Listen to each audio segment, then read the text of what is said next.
I'm unaware of. Hey, you guys, it's Pavani J. I'm the CEO and founder of Exquisite PR firm, and I'm the host of Exquisite Conversation and the host of Winding Down Late Night Conversation. We have an amazing show tonight. We got Don Perattis. He's an author. He's a health fanatic. He's a coach. He's a marketing guru who has been, under tremendous teachings from like amazing guys. I don't want to really fill you in too much with what he does and how he does it. I'm going to let him cover his own bases. But you guys know how we do it here. Again, I'm Pavani J, CEO and founder of Exquisite PR firm. And to the left of me, I have yours truly, King Jacob, Kennard Media, Kennard Music Management. And I also have the Chatterbox with King Jacob and the Big Mouth Media Podcast. And to the bottom of me, I do have Donald Perattis, a.k.a. Don P. the Gentleman. What up, though? How y'all feel? How you feel? That's a Detroit thing right there. All right, we got all the people from Detroit in the building, you guys. I met Mr. Perattis, through an extreme class that he has, you guys. And throughout that time, we've kind of built a bond. He does everything that I want to do, everything that I need to do. And learning from him is just an experience in itself. So with that being said, we're going to let you introduce yourself. You just told him who you were. So what's up? What you got going on? First, I want to know about this author thing, because you got this book coming out. I think it's out already, isn't it? Because we got a taste of it. I got a taste of it. I don't know about everybody else. I don't want people to feel bad. Like I just got something and they didn't get it. But he got the book out, y'all. So, I seen a little taste of it. So what's happening with it? Well, okay. Well, first of all, let me thank y'all first for just having me on the show and just having me come out and just share with y'all. But my book, Defined by Purpose, is the first installment. I consider it like my original memoirs of coming into the game, of just transformation and transitioning. See, I have like a non-traditional upbringing, but yet you would think it was Saul Street. I'm actually a choir boy, if you can't tell. I look like somebody's peachy kid right there. But yeah, my name, the fame, my money, my prosperity, my actual celebrity, it actually came from the strip club industry. Go figure, right? Totally different world. But see, the thing in that game is I found a unique thing, because I didn't go all the way over. Like a lot of people don't call me everything but a child of God, just being successful in that industry without actually compromising myself or my character or my integrity. In that whole game, I actually started off as a graphic designer, marketer in that industry, and I built myself all the way up to a well-respected owner and operator, working with all the celebrities from start to old. Cash Dow was one of my original clients before she blew up, after she blew up, the whole nine. Let's see, Ice Wear Bezel, Sada Baby, that's current right now. Big Detroit play, all the big Detroit artists, Big Town, all of them, they know me personally.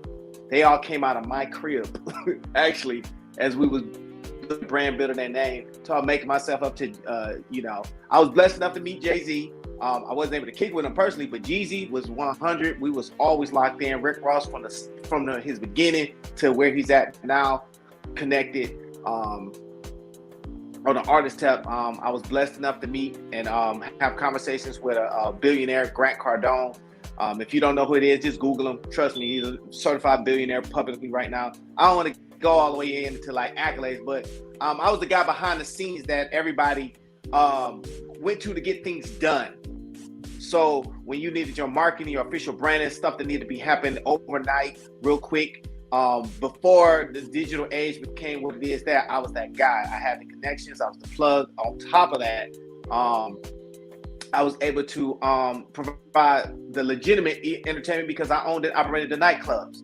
So they didn't have to, we don't do call girls. You came to my nightclub and you enjoyed yourself in a legal and responsible fashion. And we took care of business. You know, everything y'all seen in the movies, making it rain, turning it up, making it, the artists doing their thing. I was the guy that was actually, you would actually be talking to on the back end to make it right and make it safe, so it wasn't going to be no pop off. So I was very fortunate, very blessed in that industry. But see, on top of that industry, I actually found some unique ways that a lot of the men and women who left the industry actually was blowing up even higher. And to this day, I still come across people who have been having problems with dealing with anxiety, depression, losing everything, on top of their refinding their success, getting to the next level. And in there, I actually came across 18 specific guidelines that basically should cure that bag, period. You follow these 18 very clear, very specific guidelines, you will be able to define your purpose, as we call it, and wear it with pride and become an exoticpreneur. An exoticpreneur is not what you would traditionally think. Exoticpreneur means, in its definition, which I live by and stand by, is the successful alignment of your mind, body, and spirit to attract capital gains, or virtually anything you want, because you don't have to chase nothing. You can attract it to it. And I learned it from the best in the business, because that's all they do is attract money, power, respect, authority, and anything else you might think about. So that was the culmination of how the book was written and authored by me. I'm actually working on book number 2 right now, and y'all have been actually been experiencing the classes and the education from book number 2, the daily habits. So from making it to the next level, I was privileged to meet a lot of highly successful people, and I found a parallelism, a duality of what I was doing on a street level in my niche, and what they were doing in the high end world. And I started finding a common action on their actual habits, their daily habits of how we get this money right, the right way, not every way.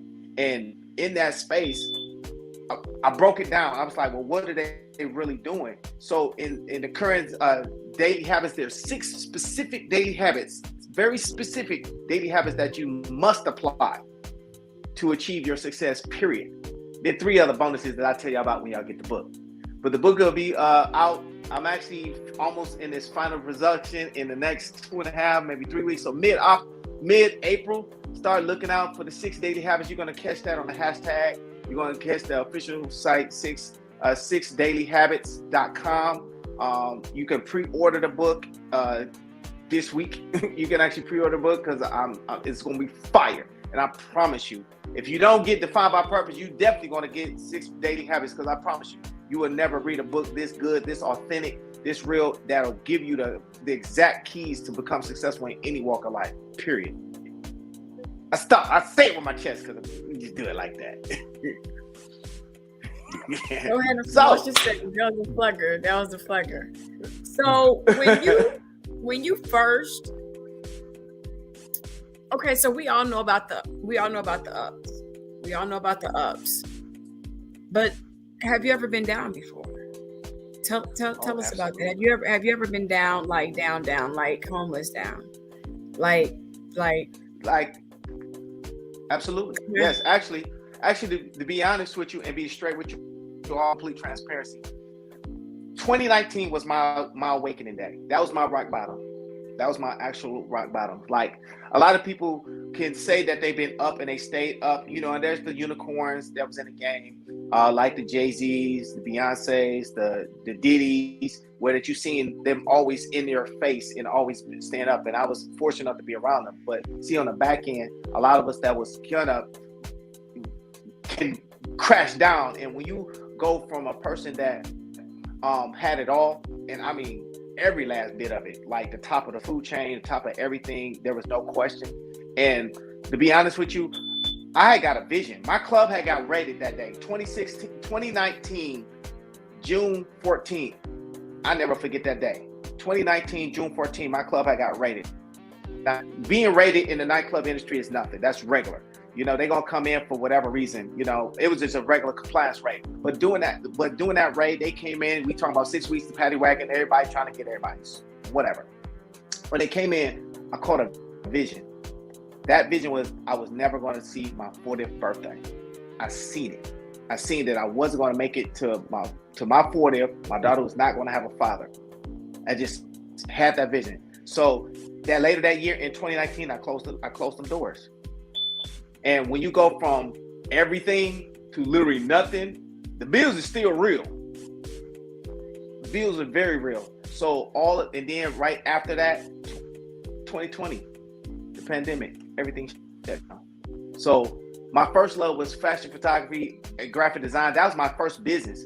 So at the end of the day, I thought I could rely on that because I always had a brand name in photography, animation, graphic design, print work, production.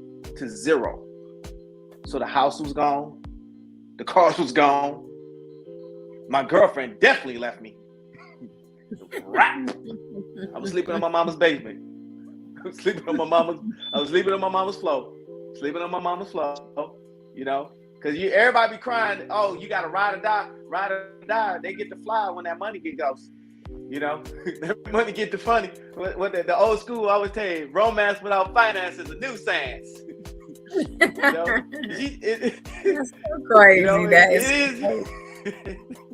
That's facts. It is what That's it is. But does she talk to you now though? Now that you got your book going and everything is back up and you're not stressed? Oh no. Smoking though. Smoking mirrors. See, I'm a firm believer, but once you gone, stay gone. I don't go backwards. I'll keep it moving forward. It's a rule. Wow. That's a Don Pizzle room. That's a Pizzleism. That's a straight Pizzleism. Look, I never go backwards. Once you gone, stay gone. But I always I give people a chance. Anybody can stay in the game. You can rock with me and you might not fuck with me no more. I get that.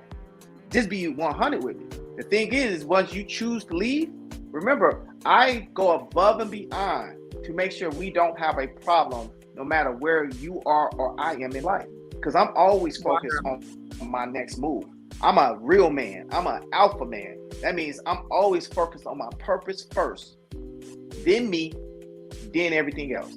Because if I don't have no purpose, if I don't have no destination, if I don't have no drive to go where, then I'm not going to be focused. I'm not going to be able to be valuable to you.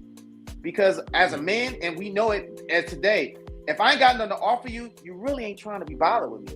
Because even what the girls say, he can have big wee. I don't want to say the word. We can have big boy attitude.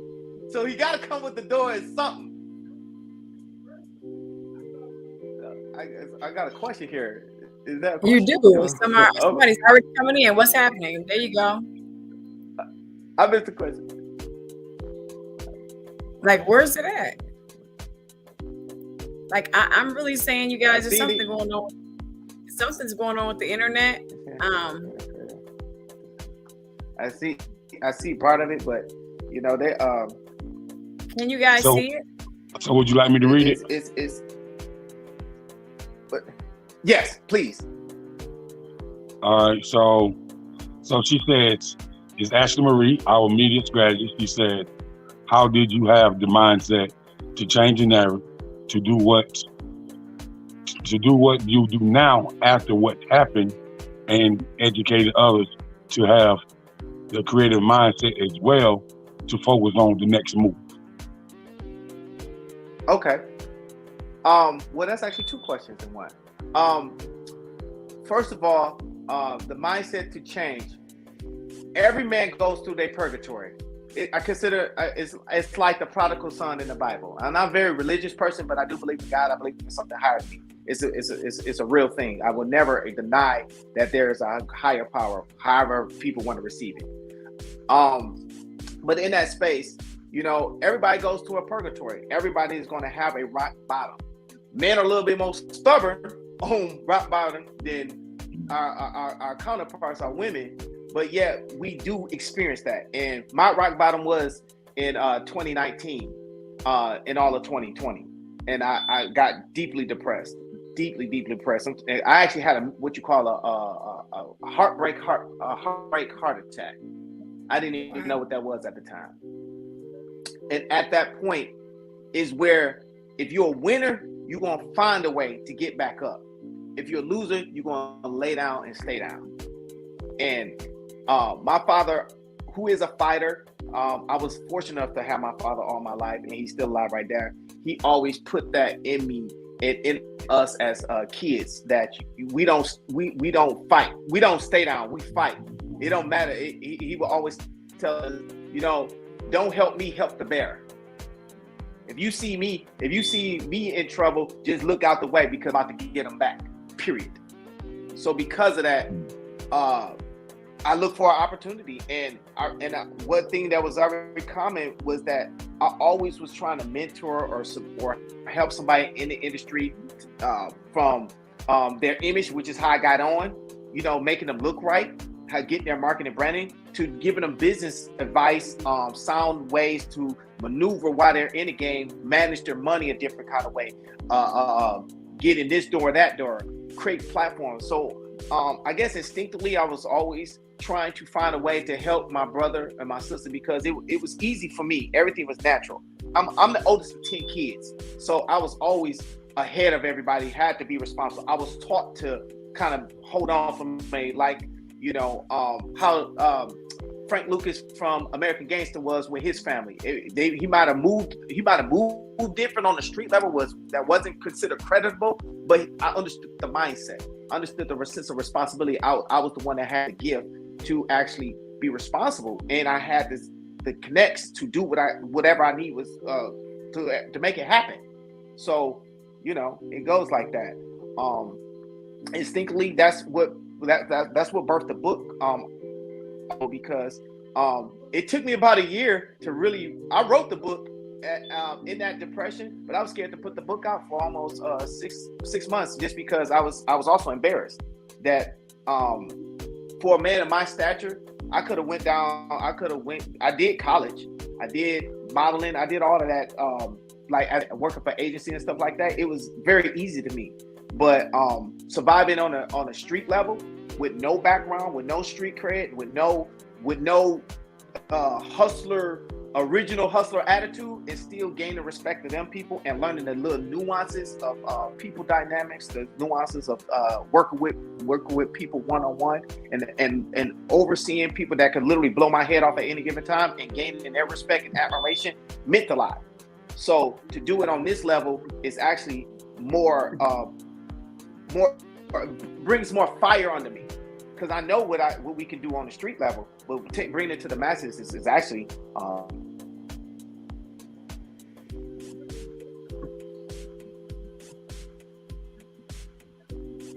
so I actually love it. I actually love teaching. I actually love sharing what all I know, because I'm a firm believer. I'm a firm believer of each one teach one, and I actually have a story on my podcast, the Exoticpreneur Show. If y'all can check it out, called Steps and Ladders.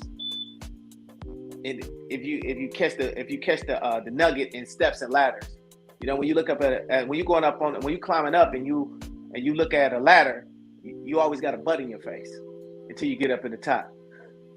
And unfortunately, when you get to the top, you also have an opportunity to push that ladder by, so no one else can get up there with you. So it gets real lonely there. But when you got steps, you got room. So even if you're stepping up 1 step, 2 step, you still got room to bring somebody else with you, and their butt ain't in your face. They actually can stand beside you, with you, or just 1 step behind you. But when y'all get to the top, y'all both are standing on the same level. Mm-hmm. So Ashley said, how can we find steps and ladders? I want to listen to that. It's actually on all your favorite platforms. So if you type in Exoticpreneur, EXOTIC, Exoticpreneur, PRENUER. It's on Apple Podcasts, it's on Spotify, it's on Apple Music, Amazon Music, I'm on Pandora, I'm on every platform, literally every platform. I'm on Audible too. Just type in Exoticpreneur. EX. Matter of fact, go to my website, DonaldPerattis.com. My first and last name, DonaldPerattis.com. You can't miss it. It's one of there, and you'll see all the platforms I'm on. I'm virtually on every platform in the podcast arena. That whole my whole entire podcast is your weekly motivation from the people that's out here hustling every day. It doesn't matter if you're in the streets, if you was a dancer, if you was a street hustler, to a independent artist, to an entrepreneur, or just a person just going through. That every Wednesday I'm dropping something that's officially made to keep you motivated, keep you inspired, because we all need it every day. But every Wednesday I'm doing stuff, and we're doing interviews. So I would love to have y'all on my platform doing an official interview and the conversation from the grind up and getting it. Absolutely. You know what I mean? Absolutely. We're gonna get it in. We're gonna get it in. I'm gonna beat y'all up though. I'm gonna beat y'all up. I could definitely tell you about the grind up from the bottom. Now we're here. Definitely, I can give it to you. Yeah. Transparency. Mm-hmm. That's interesting. That's interesting. That's Huh? interesting. So, upon being involved in your class, you stated your full name, and then you gave me a nugget. You said Don Diva Magazine. Yes, sir. Hold up. Yes, sir. Don Diva Magazine. So, me and you have been in some of the same buildings, you know, because I've been in the music industry since 1997. So, when you said Don Diva Magazine, I can remember me being in Fort Lauderdale, Miami, me being in Atlanta, me being in Washington, D.C., me being in San Diego, California. I can remember that every artist I know, whether they was indie or mainstream, whether it was a manager or a radio program director, everybody wanted to be in Don Diva Magazine, no matter where they was from, whether they was white, black, Puerto Rican, yellow, blue, green, they wanted to be in Don Diva Magazine. So, for those who don't know, we want to discuss who is Don P. Oh, as far see, as far, right. Now, Don Diva Magazine been around. It was actually around before me. A guy by the name of Kevin Childs started it out of New York. All right, Okay. and I came on with them 5 years after. So we actually created the Midwest division, and that's where everything took off for me in regards to getting introduced to the whole entertainment industry as a whole.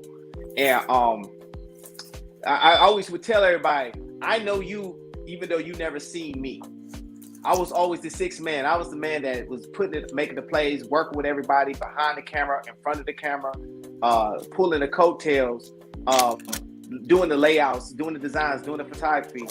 I seen everybody. I done been in all y'all doors, all the circles, but I never drew attention to myself. I was always the sixth man. I dressed in all black. I would always tell everybody I was the porter as far as they were concerned. Don't worry about it. As long as my pockets were straight, I don't need to be seen. Right. This is actually different for me being in front of the camera than being behind the camera and fussing at folks and making sure they getting it together, you know. So yeah, we was definitely in the same rooms. Oh yeah, every room you could think of, and probably some more that we can't talk about. Well, actually, when I had an artist, you know, at 107.9 birthday bash block party in Atlanta, and I seen all these postcards Don Diva, and so as people were performing, and R.I.P. to Young Dolph, as he was performing, he dropped a mixtape that same day. He shouted you out. Murphy Lee from the St. Lunatic shouted you out. Trick shouted you out. Big Sean, before he was mainstream, he shouted you out. Jeezy shouted you out. Flow Rider shouted you out. So, you know, with that birthday bash 107.9 block party, everybody was shouting you out. And so I seen all these magazines, postcards, and, you know, they was like, man, if you want to, you know, maximize in the industry, you gotta holler at Don P. But after they said that, it was like, make sure your budget right though. You ain't coming with light work. You ain't coming with light work. Nah. Yeah, so make sure your budget right, yo. We're the official street Bible for a reason. Like we're unfabricated. We completely syndicated though. So we're not going to publish you if you're not for real and you did that for real. Like there's no thing, and that's one of the things that keep us done. We're not a part of the 99. We're the one. We're the 1%. We 100. All right. Later book. So you know you was in that industry for a long time, bro. A very very long looking time. at about I'm about 18 years vetted, 16 years in the entertainment industry total. You know, 18 total, 16 working professional. Where that anybody from the Obama campaign all the way to the startup when the BMF era came in, you know, took over the world, like right there, all through it. We had the exclusive. We was able to pull the exclusive interview with Big Meech. That still is our number one seller today. You know, you know, on the favor. I was the one that got the coattail first pull when 50 was talking about his story 3.5, almost 4 years ago before he even went into what it is today. They know me, I know them. We locked in. You know, we just, you know, we grown, we adults now. That was an era, that was a time. There's lessons in that. You know, I mean, I would never claim that I was a street guy. I would never claim that I moved any type of work. I don't do that. I never did. I was right there. I just never touched it. My thing was the girls. I love girls. I love women. Hey, look, keep me around. You sitting right next to somebody who claimed the same thing that you claim. That's funny because Jacob says the same thing all the time. I don't bust hammers. I don't. Oh no, I don't bust hammers. I don't bust hammers, man. Like they're gonna play, they can have that. I don't do none of that. But what I can tell you, Don P, I can tell you that you was heavy in that Midwest because I know you was heavy in that Midwest. It's a brother by the name of Ray Cash from Cleveland, Ohio. And he did a track with Scarface. And what he said on an interview on YouTube, he said that upon getting into the Don Diva magazine, that helped the track like soar. You know what I mean? Mm-hmm. Like the track went crazy after that. It was going crazy because the rapper Scarface had his hands on it, but upon that marketing, because the magazine was so huge, man. And then if you was featured in that magazine, if you had just 1/4 of a page in that magazine, here come DJs calling you, here come promoters calling you, because everybody couldn't be in the magazine. You know what I mean? Not at all. Yeah, so that's especially if you was trying to claim that stuff and you wasn't for real. And we don't do switches. So Right. And then knowing that you kind of marketed for Cash Doll and the where she is now and where she was when I first met her, that's pretty amazing because you know she's about to be really original stuff. Heavy. Yeah, she's about to be heavy in Hollywood, real heavy. So since 50 has put her on his series, it's over, bro. She's quite the character. She's an amazing woman. She's a very amazing woman, very talented young lady, straight out the mud. You know, shot her original look, everything straight out the mud. I respect her a lot. You know, gotta love the pipe. yes. Boy. So we move around. We move around. You'd be surprised who you know and who you in. You know, because it's different when you're on the come up, but when you get there and you kind of see where everybody else where everything, when the dust settles and who's still standing, you know, is when so it's crazy that you change. Right, it's crazy that you say you know Jeezy. I can remember when Jeezy first came out, right? When he was still in the mixtape era. I can remember him coming to Columbia, South Carolina, and giving away about 50,000 mixtapes. And then a week later, we seen the Boys in the Hood video on BET, and it's a wrap. Like he gave out all these mixtapes, these towers with Young Jeezy with his name on it, and a month later, we see him on Boys in the Hood, and P Diddy saying, "Take that, I got one." a month later. Yeah, it's funny that you say that because see, back then, the cost of marketing and advertising was ridiculous compared to what we spending now.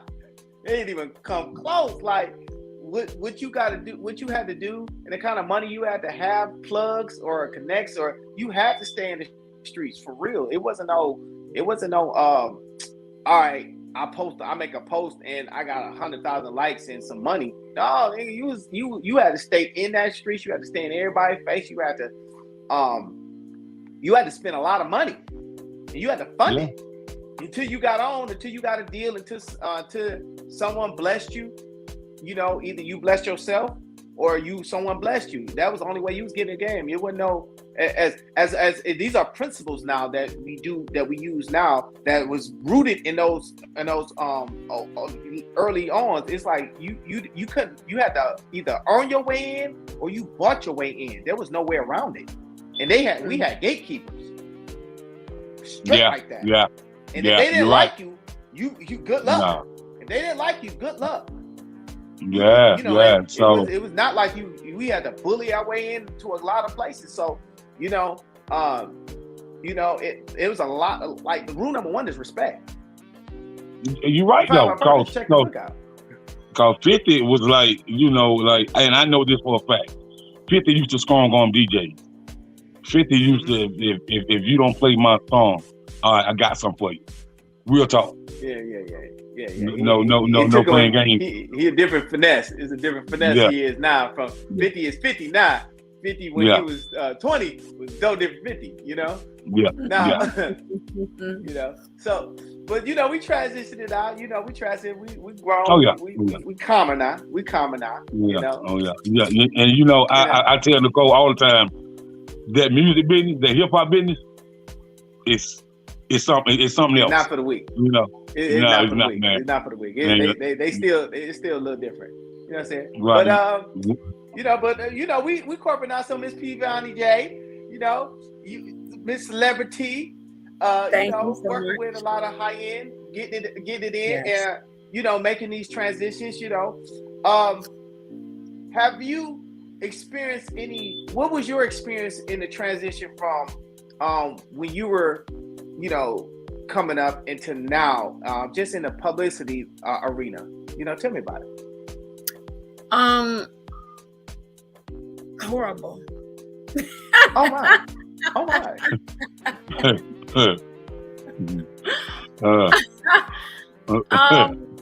So my transition was really, really different because I was in the gospel realm.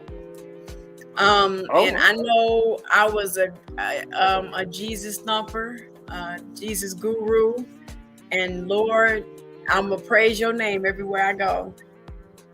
And I got in the realm and I found out that people over here are crazy and treacherous.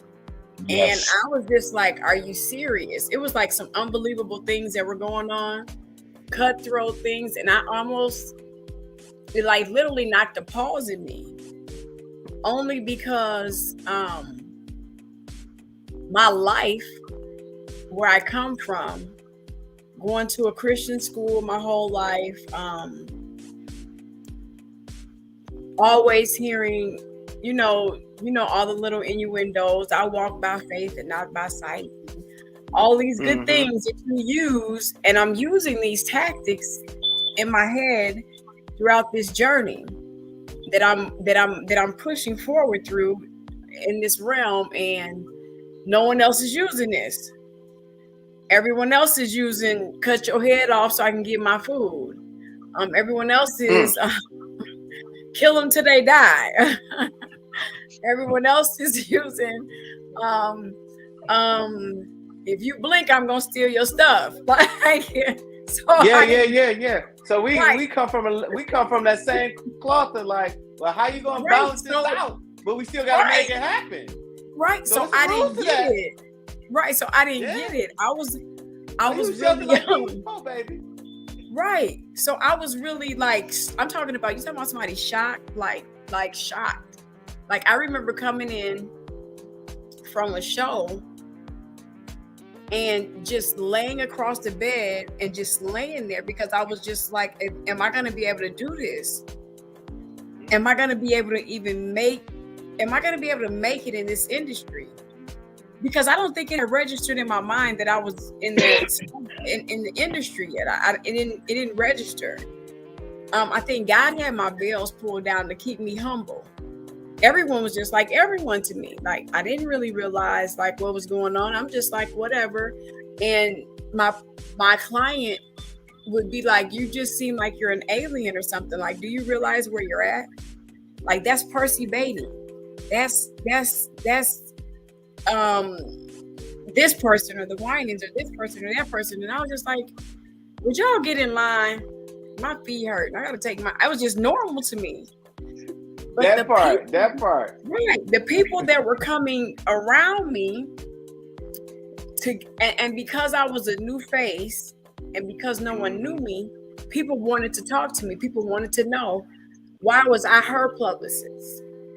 Because I didn't even realize what my publicist, I mean, I don't know what it was. I mean, 7-time award-winning Grammy, whatever, it didn't register still to me who she was and what she was. I mean, I slept in her house. I lived with her. I was around her. She slept in my house. We went out, we sold CDs out of my car. Like, you know, what's the best way to do it? And I said, let's try it like Master P. He sold out his car, so let's try it that way. So I was just really naive to what was going on. And then I had to make a decision like, is this what I want to do? Because I was also an actress.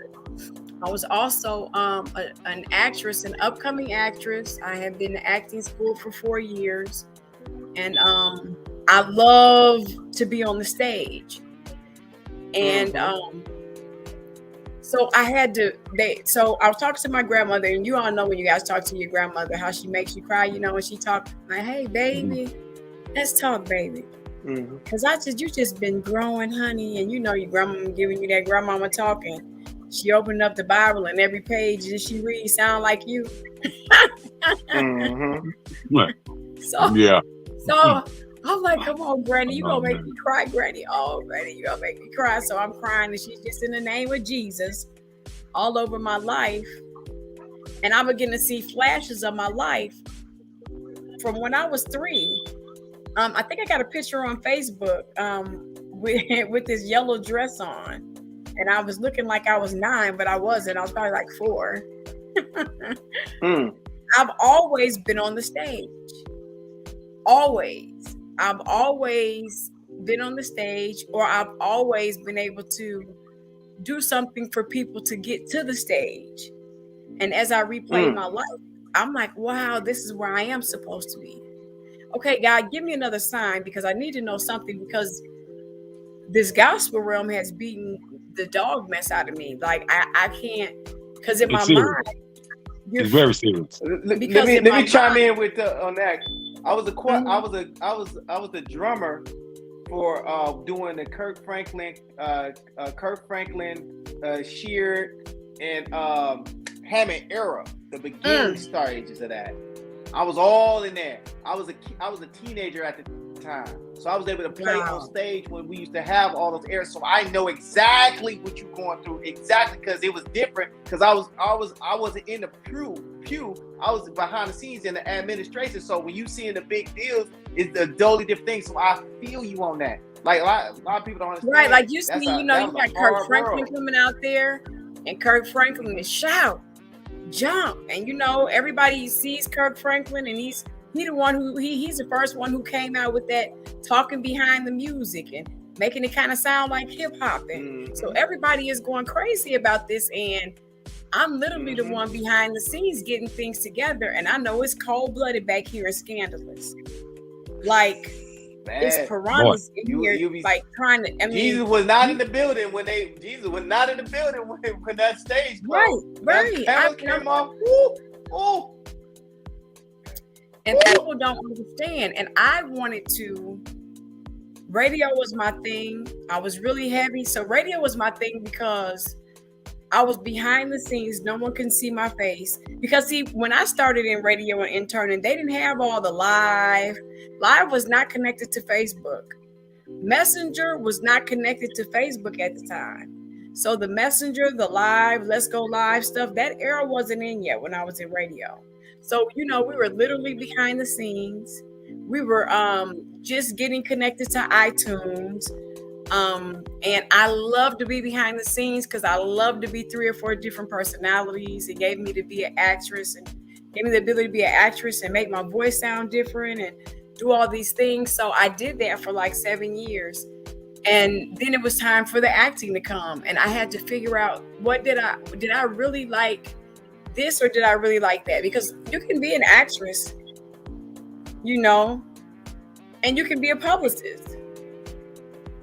And you can be a radio host, but what you can't do is be all 3 at the same time because it's not going to work.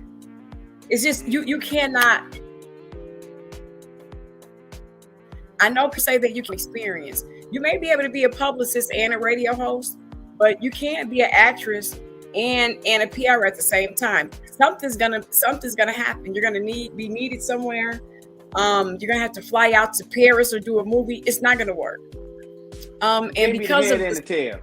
Yeah, it's just not going to work. So I decided to love to make people a household name. So for me to be able to take somebody's product and to make their vision come to life like a Picasso, look at the pictures of the puzzle and say, this goes here, this goes here, this goes here. And because what people do is they give you their stuff. This is my stuff. And so you look at the stuff and you say, okay, what do you want? And they tell you what they want. And then you look at it and you make it look better than what they want. And then you bring it to the people.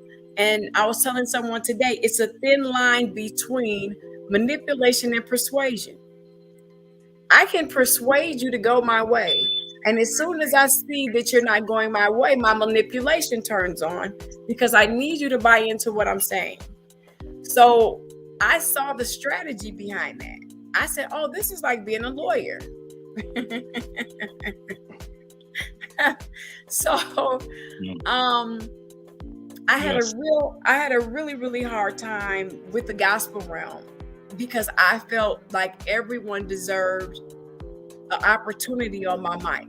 Everyone, whether you were LGBTY, XYZ, whatever. I just felt like everyone had a voice. And if I thought you were an amazing author, because I'm in the gospel realm, I can't interview you if you're a lesbian or if you're homosexual, whatever your homosexual presence, whatever you are, they wouldn't let me do it. And so I said, I just can't do this anymore because you're telling me this, but the pastor's fingernails, his fingernails are polished. It just wasn't working for me. I didn't get it. Mm-hmm. I didn't get it. Listen. It was just too much. It was just too much. Listen, Miss Joy. I'm telling you. Listen, Miss Joy. I just want to say, I come from that church. I come from that church realm too. Grew up in church. There you go. And I'm gonna tell you this right here, bro. Like, it's a lot of things that a lot of pastors are not gonna let fly in their church. Like they hold a strong hold when it comes to honoring what is said in those biblical terms. So, and I feel like some people live by the Old Testament and some people live by the New Testament. But if you can't combine the two and balance the two out to live a righteous life, then a lot of pastors have a problem with that. And they feel like if you're from the LGBT community, that you have no idea what a righteous life is. That's the way they feel. Bottom line. That's what they think. Unless you go to the church where it's non-denominational or, I don't know. But whatever church I was at, I just wasn't feeling it in my spirit. And then I had just made a conscious decision that, we don't get to judge. We don't get to be the judge or juror, regardless if we go to church or not. And I want to interview everybody. And outside of interviewing everybody, I was able to cover awards. I was able to be behind the scenes of Mr. Bentley Didier out of Atlanta, Georgia, and Mrs. Renika Ann out of Atlanta, Georgia. And at that time, those two, I believe they're probably still really close and friends. And I was able to work under their authority. And then I was able to take on all of Renika Ann's classes because I was fascinated with this young lady. I was fascinated with the way that she moved, the way that she just with elegance. She had everything put together. Mr. Didier was like, just when I say Bentley was Bentley for a reason. Bentley was Bentley for a reason. He didn't need no accolades. He came, it was just remarkable, the experiences that I had. And so that's how I made my mind up that I was a PR, and I began to go full force into searching out what a PR was. And also being a PR for a 7-time award-winning Grammy, gospel artist wasn't easy, because now we're talking about TV shows. We're talking about mainstream things that I had no idea how to get her there. So learning about HBCUs and learning how to make these tours and learning how to do these things, it was really hard. Like I got beat up like pretty bad, and my ass got handed to me on a platter a lot of times, and I got tired of that too. So then I began to take college courses, because you have to know how to write. You have to know how to journal. You have to know how to speak to people. You have to know when to be quiet. Everything. It's just everything about it I loved, regardless if it was tough or not. And it was a challenge to me to be able to get these people in the room. But I knew that I had a gift, and my gift was attraction. For some reason, when I speak, people come. I noticed that. And I'm like, okay, so I got this gift. How do I mix this gift with that gift? And I was able to make some things happen, and I was able to make some money. We all know that when money comes, you get motivated. So the motivation was there. And so I had drive and determination and all of these things. And then my kids were going to college, and I'm like, okay, I need to figure out what I need to do to start making a lot of money.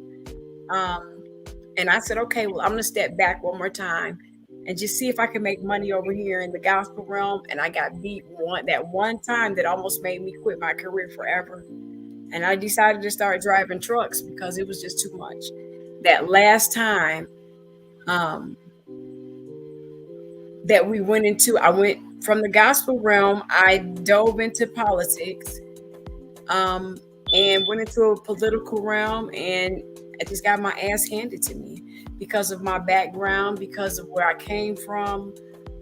You don't realize that they run you. When you get in them rooms, they run your name from A to Z. You don't get to raise your hand and say, hey, I have a background, or hey, I made a mistake, or hey, I got arrested, or hey, you don't get to say that. You don't get that opportunity because they're figuring if you've done this much this far, somebody's already ran you. And you get there and then they say, hey, we can't let you in. What brought me back around the table was being offered to come to Steve and Marjorie Harvey's gala. I believe the tickets were like $1,700, very unaffordable for me at that time. And he was talking about taking a leap, and it was right before he came out with that with the book about the 90-day rule and all of that. And just watching Marjorie, how she just was so elegant, and I was just thinking the whole time, if I could have just got her that dress, and I'm just processing my mind, and I started to think, Nicole, you're a publicist for real. You're a PR by nature. And I'm saying, God, if you just let me see and show me something give me a sign. And my sign, and the sign for me was, every time I step my foot out of here, something brings me back here. And every time I come back here, everything happens for me in an expedient manner. Not, oh, I'm searching, I'm climbing, I'm looking, I'm tugging. Things are thrown at me really, really fast. really, really fast. And that lets me know that I'm late. These things were supposed to be here for me back when I should have been, in a consistent, flow with it. But I've had fun times and bad times here. The hardest thing for me right now is the traditional way. It's hard to let go of. We know the traditional way, the pen to paper, the telephone, the calling, the meeting. We got to put a hug around her. I'm sending a virtual hug. I see you. I feel you. Yeah. That's over. I think she's having I think she's finally getting it all out. We had to share it for her. So this is the moment. This is the moment where the transition is here. Yes. And when I saw you on there, I'm just like, you know what? Like, digital era, you got to keep up with it. My son said, Mom, you cannot raise your granddaughter like you raised us. And I'm thinking to myself, like, I didn't do a bad job. Like, what are you talking about? He was like, look, the digital era is here. Like, you got to keep moving or you'll be stuck and you won't have anything. You'll be in poverty. Like, we're not looking at 401ks, Mom. We're looking at money and just the things that he was saying. And then I saw you and I'm like, let's go. Like, because in all actuality, you can make a book in 15, 20, 30 minutes if you want to. Let's just be real about it. And if you don't know how to do it, you're left behind. I mean, presentations don't take 2 weeks anymore. They take overnight and a little bit of studying. There's a couple hours to put some things together. And if you can't do it, you're going to be left behind. So what's going to happen is these 22, 23, 24-year-olds are going to come in like a storm. And I mean, I'm going to have to find something else to do. Or I'm going to stand here and I'm going to fight and I'm going to learn everything that I can. And I made a conscious decision that I'm not a quitter. I'm going to learn everything that I can and I'm going to each one teach one. And I'm still here 10 years later. Go figure. Amen. What I can say about that, Amen. you're absolutely, what I can say about Dun P, she's absolutely right about the digital era.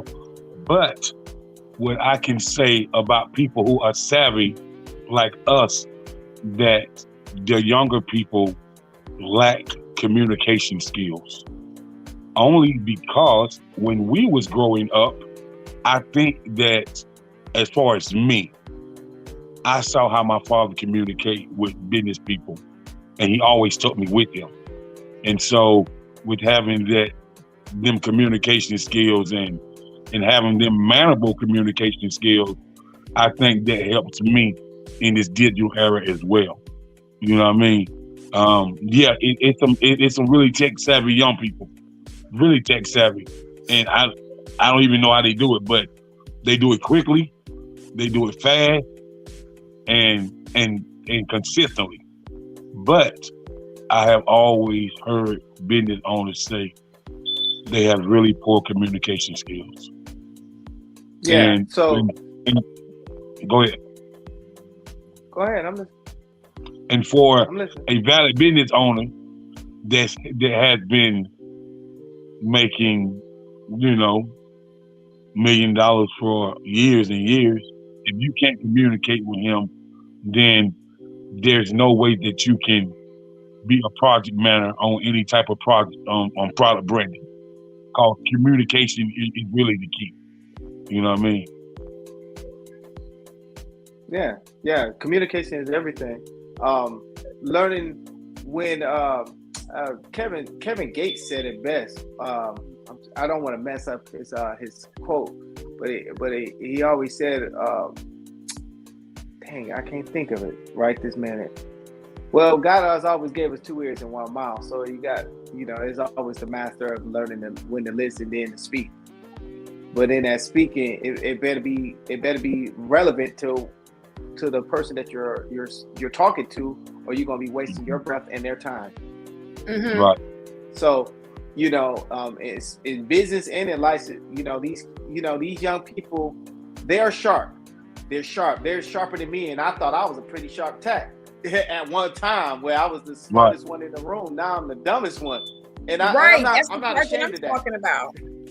That's the part that I'm talking about. That high honor roll student. I'm not ashamed because it's okay, because it's these See, but that's a good thing because that puts you in a space to learn. Mm-hmm. Yeah, Henry Ford always kept smart teachable. people around him, even though he ran a multi-billion-dollar company. Yeah, so it's nothing wrong. My daughter, who I'm teaching her the principles of actual videography and editing, but she's doing it on the phone, and she's editing circles around me now. So even though the technology has changed, the principles don't. What looks good gotta look good. Period. Rather you use your cell phone or a big laptop or an old mainframe computer. If it looks if it's garbage, it's garbage. Yeah. So whatever. You're right, man. And it was a guy on thisis50.com, right? And this guy was I think he was out of like Baton Rouge, but he was a young cat, about 14 years old. Him and his friends shot a whole TV series on an iPhone. When I say bad, man, when I say those 3 iPhones they had, man, it's bad, man. Like, so 50 told artists, if you own an iPhone and you haven't shot a music video, get away from the music business. Cause no excuse. I shot a couple. They was mad at me. They was mad at me. I shot a couple music videos straight off an iPhone. Really? And the end result, yeah. And the end result was so cold, they couldn't even believe it. And I was like, listen, I got techniques, baby. I ain't got this. This right here is just another tool to me. If you don't know what you're doing with it, then hey, look, it's like they always tell you. A carpenter can build a house. He don't need it. The hammer is just a tool he's using. Come on now. What's going up here? This is just my tool. The old people say it's more than one way to skin a cat. Yeah, and I was told today, man. Now we gotta let it know. We gonna tell our age, but we gonna show you some large spots. Right. So done. So done. I was told today. My homie called me from Florida. He said, "Man, you got an iPhone yet?" I said, "Nah, man. Why you ask that?" I said, "Jacob, man, listen, man. I love you, my brother, but I'm gonna tell you this: if you a businessman and don't got an iPhone, it's like you 10 years behind. Like real talk." Yeah. It's like having a bird. Like when you ain't had a Burberry. When you ain't had those Burberries. Blueberry. What's up? The Blackberry. Blueberry. The Blackberry. Blackberry. There you go. Blackberry. Back then, if you didn't have a Blackberry, you wasn't in the loop because everybody that was doing business was Blackberrying you. They had to because you was at your own network. That's how it is. That's why I upgraded to iPhone. I had to upgrade because everybody that I communicated with had an iPhone, so they was all FaceTiming and audio with each other. Period. Yes. He told me. He said, "Man, look, bro. I can't even FaceTime you at a cryptocurrency luncheon, man, because you don't got no iPhone, Jacob." He was like, "I paid $500 to get into this seminar, man, and I wanted to give it to you for free, but you don't got no iPhone, bro." He was like, "Man, listen, man, you got to do better, fam." Man. I was like, even if you can't afford it, let's be real though. Let's be real. Apple products are expensive. Are they valuable? Are they useful? They are. If you don't have good credit, you can't get one on consignment. You have to buy it. But if you can get one and you can make payments on it, T-Mobile, whatever, then it would be really, really, pliable to get an iPhone. yeah. The iPhone is miraculous. I'm not gonna lie. I just had a whole fit about my iPhone, and I mean, just even the downloads. I'm like tripping, like even the downloads and the way they download and how fast it is. The 5G era is just really good. Now, don't get me wrong. I love my Android because I know my Android. And I'm a type of person that I have to break away from things gradually. So I have to use the Android and the iPhone until I get the iPhone down pat. And then I'll probably break away from the Android. But I love my Android too. But the iPhone is definitely what's happening. I mean, even the picture for FaceTime looks better than Messenger. Like, it's just clear, no hesitation, no staticky, no freezing up. Get an iPhone. Guess who? So This whole interview is on my iPad. So this question is for you, Don. We should pay us for this. I mean, do we get some credit or something from Apple? Nah. We just promoted the shit out of his product. So Don, let me ask you this. He did his job. Let me ask you this, Don. So I also got some friends that's, they're tech guys. And they tell me, and so I told my homeboy what our other homeboy said. He said, I disagree, Jacob. I said, why? He said, if you get the Galaxy S22, it's just as good. And he said, but what he didn't tell you, that Samsung makes all of Apple products, all for the iPhone. So with that being said, Samsung. Yeah. So it was first Sony. Sony had the lens contract first. Mm-hmm. They had the lens contract, and then I believe Samsung or the company inside the camera that develops the cameras took it over. So if you get that new Samsung, if you try to make a movie, it got that director view. Oh yeah, I heard that Galaxy S22. I heard that thing gets like whoa. Like that's like cars to a car enthusiast, man. These new cell phones and their capability, if you like into creativity, creative stuff. Woo-hoo! However, I love my iPhone. What is it, the 13? But I bought that myself. Huh? I got the 13. I got the 12 and the 13.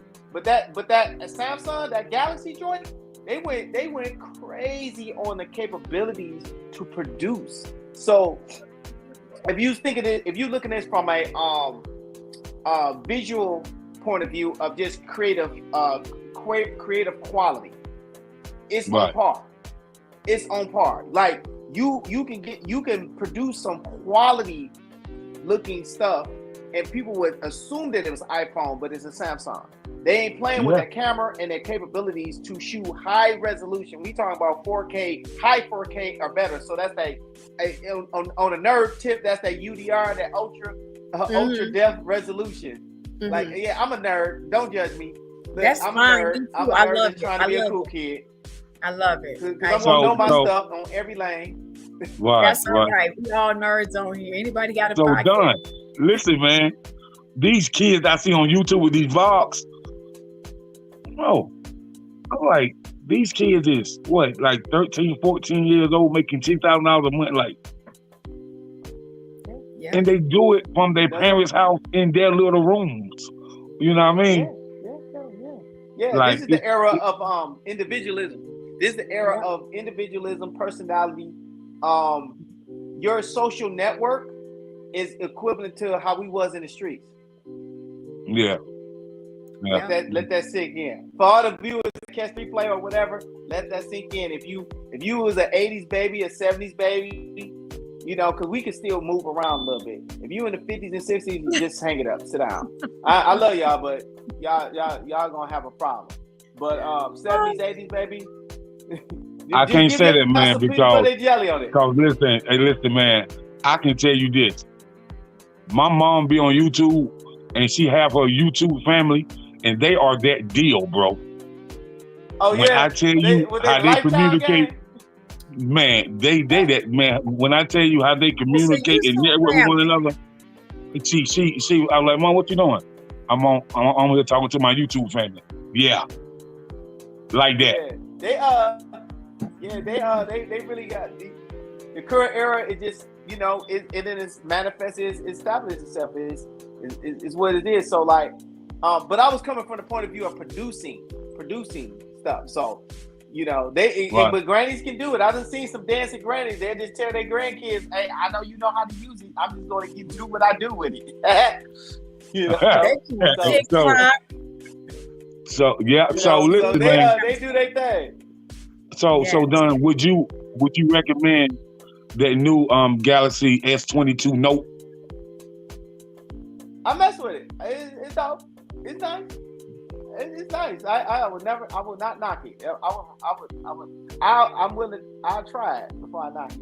So with you, that's one tea I sip. Do you think that you could shoot something epic with it? Most definitely, without a question. Okay. That's all I need to hear. That's all I need to hear right now. Yeah. You can give me an old school. I still rock it. I still rock it. That camera. I need to know what you know. I need to know what you know. I need to know what you know.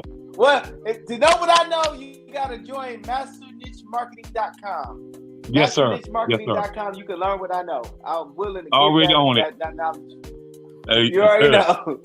So as long as she the hit, masternichemarketing.com, you will get access to get in the room, and I'm gonna be dumping so much on y'all. It's ridiculous. I will get you up to speed if you I can't wait.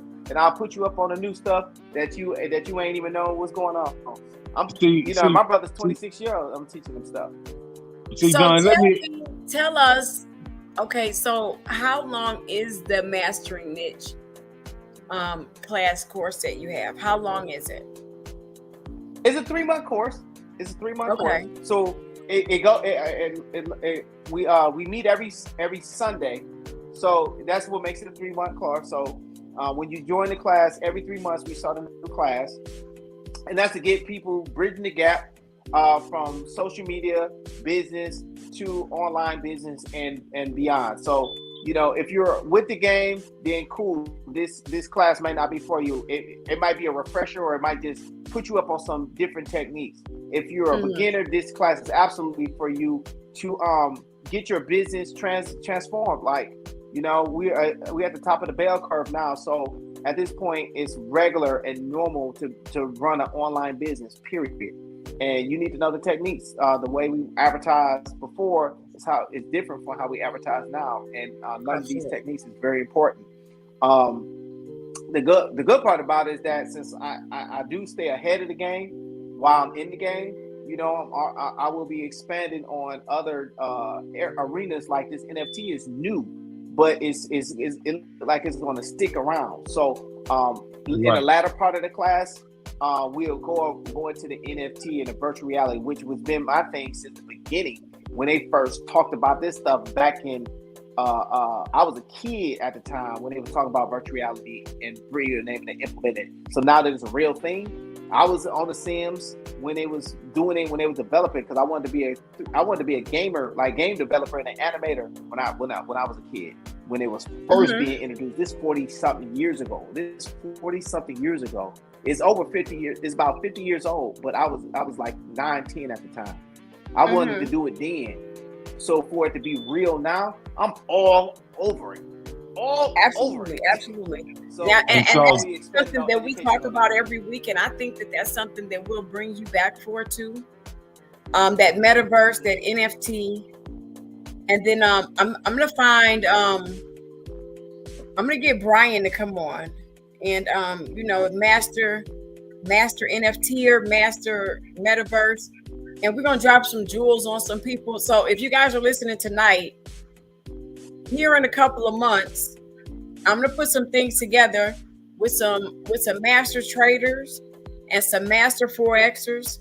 We're gonna have Don P on here, and we're gonna have a guy named Brian Murray. Brian Forex too. We play with that. Brian Murray. If you hear me, you know what I'm saying, you're over in Quebec, you're over in Dubai, wherever you are. We talked to you yesterday. You know what I'm saying? You're gonna be on the show, and we're gonna have Jay on here. We're gonna kick it, you guys, and we're gonna put the screens up so you guys can see the screens, and we're gonna explain some things to you guys so you guys can find out where you need to drop your jewels at, man. Because right now we running something. Eagle Finance. I'm with Eagle Finance. Eagle Finance has had Metaverse and Forex and Hyperverse. Those things right now are flipping coins like I don't know what. And if you ain't with it, you should get with it because it's the future. It's going to take us out the game really, really fast. I just want to say one thing. I was reading up on Damien, the one that used to own Fubu. So he has a program that I was reading up on today where he's talking about becoming an angel investor starting at $50. And what I read about, listen, man. Yeah. Damien bad, man. He bad, man. Yeah, he stays ahead of the game on the curve, and he's really adamant on giving people of all nationalities, but especially people of color, black, brown, and and women, opportunity to get into the financial world. And I did take out, and I did start my annual investment account with him. I seen it, and I started my $50 with it just to see how it go. Really for my daughter, to see about getting her portfolio together, in addition to all of the other investments I'm working for her. So we only can be as good breaking our generational curse in regards to our wealth education. This is our time. This is our era to educate ourselves, because the gatekeepers are no longer they're the gatekeepers are 1 foot out the door now. They're almost dead. So there at this point, there's no excuse. Mm-hmm. Okay, so this is what I would like to do with you and Nicole. I would like to set up a podcast on an interview on a chatterbox, and what I would like to talk about is something outside the box. Penny stocks, dividend stocks. Also like to talk about angel investors, hedge fund groups, and private investors. And you want to talk about some money? You want to talk about some coins, some currency, some scratch, some doing it some ticket-a-dang, some change for some strange. Yeah, man. I want penny option. That pocket option is the best thing. I love it. I love it. Pocket option, I'm talking about, you can have $500 in 1 minute, 60 seconds. The strategy's here. I keep the strategies on me at all times. I'll have the cap. Right, you ain't the only one. Don't play. Look, don't play. Wait, let me show y'all something. Hold on. Don't play. You guys are not the only ones that kick the funk around here. Now, outside of doing that, I had started a trade. a little while ago, like the Australian dollar against the US penny. So you wanna, I don't know if you guys can see it. Can you see it? No, we can't see it. Okay, we see it now. Okay. So you and your all cat, right there. What we looking at? Yeah, we play games. We can double down. We can both we play for real. Like, come on, Jacob, get in where you fit in. I'm trying to believe that. Take $5. You can take $5 to turn to 50, then take 50. Yep, and then look, so you doing that. Turn to 5,000. We got the pocket option thing going on here. Okay. So outside of all those 30-second trade, we got this right here. This right here is one of the best apps that you could ever find. It's called Forex. It's called Forex Precision. You can download it on your phone, and so instead of you having to go and you don't know how to read the board, they give you your stop loss. They give you your recommended stop loss, your major stop loss, and your medium. So if you go to the high stop loss, then it'll make you win more money. But say I put 0.5 on here and I let it sit 20 minutes, 30 minutes. If I'm not in the minute options, I can win $45 within seconds. So yeah, we really playing big time here. And that's a nice tool. I never used each one. Look at it. It's called Forex Precision. They'll give you 7 days for free. After that, you have to pay $24.99 a month. But their win to loss is like 92% to 8. They win 92% of the time. Okay. So I would definitely like to talk about that, man. And because the way this world is going, as far as with the metaverse and the NFTs, and especially with the stock calls, I just be looking at these dudes on YouTube, man. These kids is 16 years old, man, and making $10,000-$12,000 a month trading. You know what I mean? Yeah. Like, it's some young kids out there that really do this, man. Yeah, I met a young lady when I was in Atlanta, and I was working out with her, and I watched her. I got to know her, and she was already doing 10 grand a month, just trading out of her home. And I'm looking like, well, because back in the day, you would think if you're doing 10 grand a month, what else you doing? But 10 grand a month in this era, they own. They doing it. They doing that. They doing that on a lunch break, and then going back to their regular life. Like it's amazing. It's respect. It's respect. Yeah, they don't believe in working until they get 60. They don't believe in. They don't believe in staying somewhere where they're not happy. Yeah, the industrial era is over. Yeah, they're really big on I make myself happy. And happiness lies within me. And if I don't make myself happy, no one will. So if I don't want to work here, then I'll quit. That's how they think. It's the Aquarius era. My son, it's our era. It's the era. We are very full of ourselves. You're right. But we care about y'all.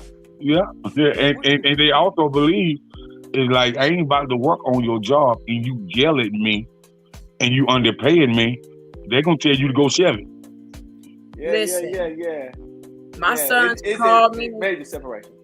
My son called me and told me that he was never working for anybody else again for the rest of his life. And I thought he was joking at first. He wasn't playing.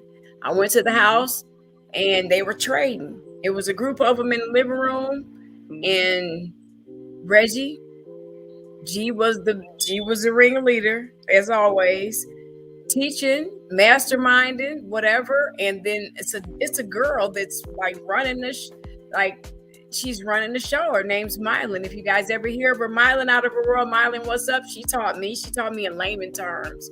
Like she had to teach me like I was in kindergarten. Like she had to show me like the alphabet. She's the best teacher. Like that's the best teacher. A-E-I-O-U. I had to learn like that because I didn't get what they were talking about. But people who can teach that well and teach like that, that's genius.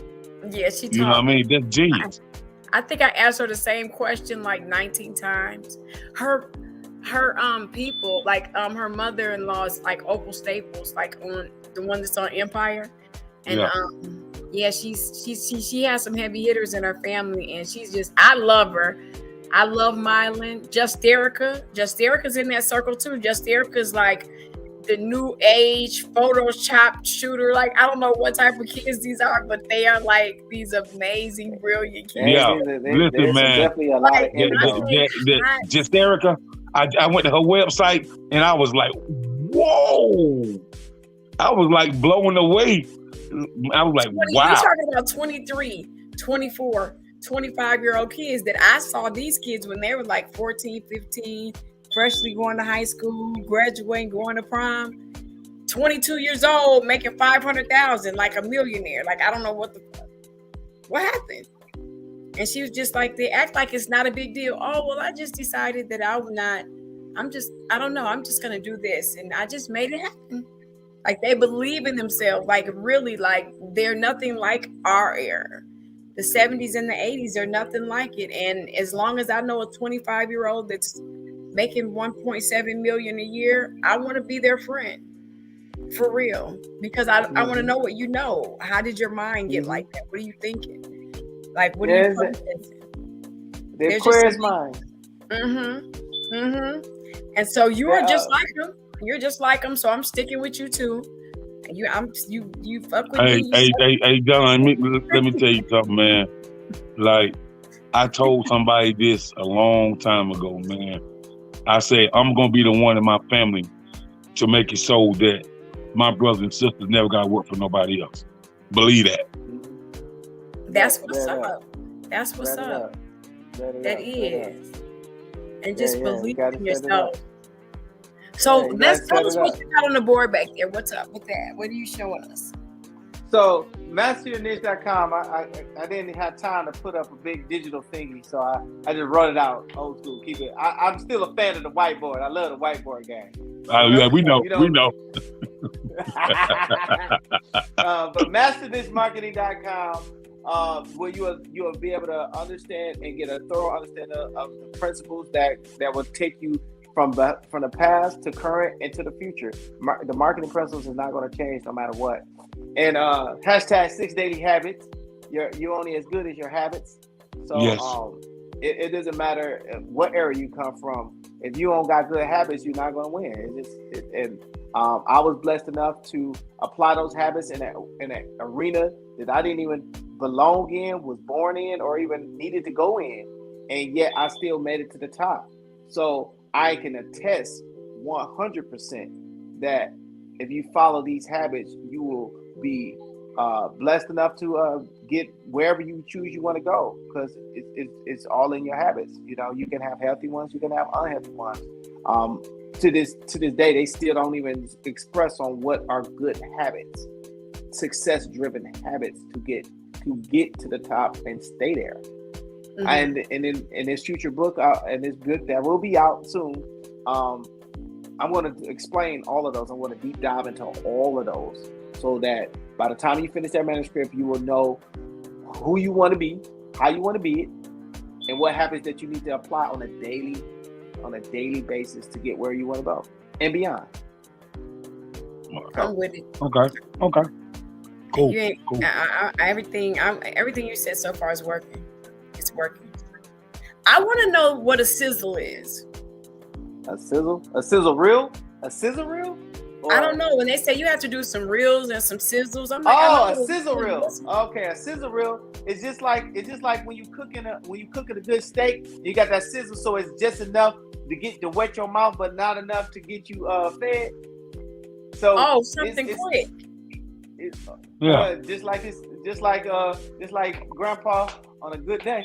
it's like you really talking about Exquisite, and you giving them a quick synopsis, but it's so fire and it's so crisp till they want more. Kevin Hart said sometimes you just want to you give them a sizzle reel, so it's only about 30 seconds long. Basically about as quick as these reels that we make right now on Instagram and TikTok. Okay. It's short, sweet, to the point. We used to do them all the time, and that was a big thing. Where that you have whole industry that just focused on making trailers and making sizzle reels. Now, my daughter, who's 12 years old, is doing them things every day, every 30 minutes, irritating.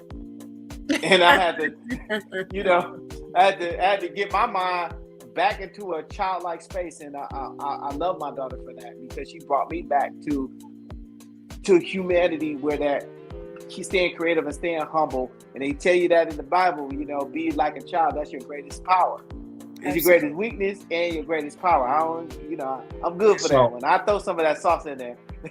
I'm still born and raised in that game, but being like a child to stay humble in it. Right. So, Don, this is my theory about businesses and what I've seen white people do. Right. I had a white friend out in West Palm Beach, right, and he was a musician. He was a rock musician, but his little sister was in high school, right? So he got her and two of her friends to do all his social media marketing. And man, when I tell you, they had him at 100,000 followers in no time, I was amazed. I just ain't even know how they did it, bro. Like, these kids is like crazy genius, man. Yeah, they got time on their hands. This generation can sit there and focus on a screen for 8 to 10 hours without moving. Like, I'm ready to get up. My booty falling asleep. But but these kids can literally do it and get hunched over and over this screen, because they designed it to make it addictive. And I was a gamer, so I understand how addictive it is to sit and have your mind stimulated on a regular basis like that. With it now, it's the new drug. I don't want to get too deep on y'all, but it's funny you say that, man.